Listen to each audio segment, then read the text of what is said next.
পান্তা ভাত। পান্তা ভাত অনেকেরই প্রিয় খাবার,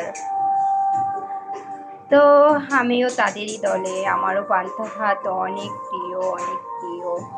তো হচ্ছে কালকে আমার বর রাতে বাসায় আসেনি, তো তার রাতের খাবারটা বেঁচে গিয়েছে, আর আমি ভাতগুলো পান্তা করে রেখেছিলাম।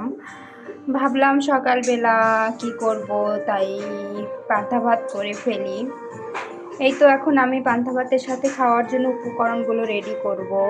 প্রথমে মরিচ পুড়ে নিলাম, মানে তেল ছাড়া ভেজে নিলাম বলতে হবে। এখানে ডাল আছে, একটু ডাল ভর্তা করব, তাই হচ্ছে ডিম ভাজবো। আমি দুপুরের খাবার রেডি করতেছি, সেগুলো এখানে, আর হচ্ছে বেঁচে যাওয়া মাছ, এই আর কি। তো আমি হচ্ছে ডিমটা ভেজে নেই।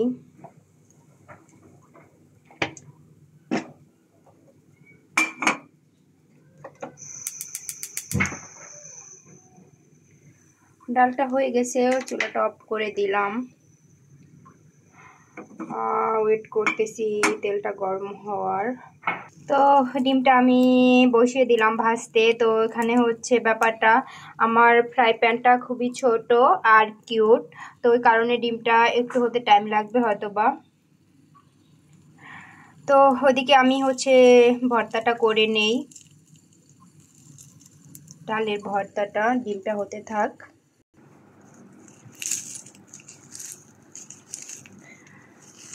আমি ডাল ভর্তাটা করার জন্য প্রিপারেশন নিচ্ছি।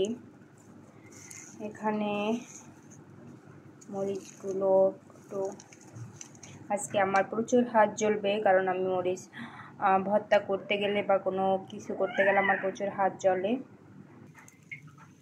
আমার ডিমটা হয়ে আসছে।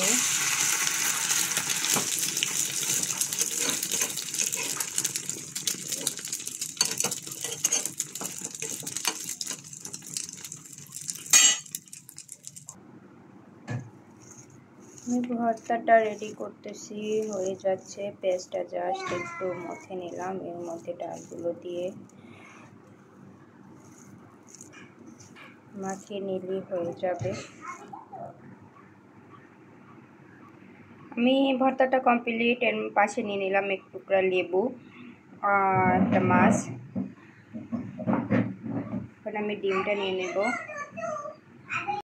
নিয়ে নিলাম ডিমটা, রেডি হয়ে গেল আমার অসাধারণ পান্তা ভাত। তো পান্তা ভাত তো কমপ্লিট, এখন শুধু খেয়ে নিলেই চলবে, সাথে আছে লবণ। এই তো এই আর কি। তো আল্লাহ হাফেজ, take care and bye by.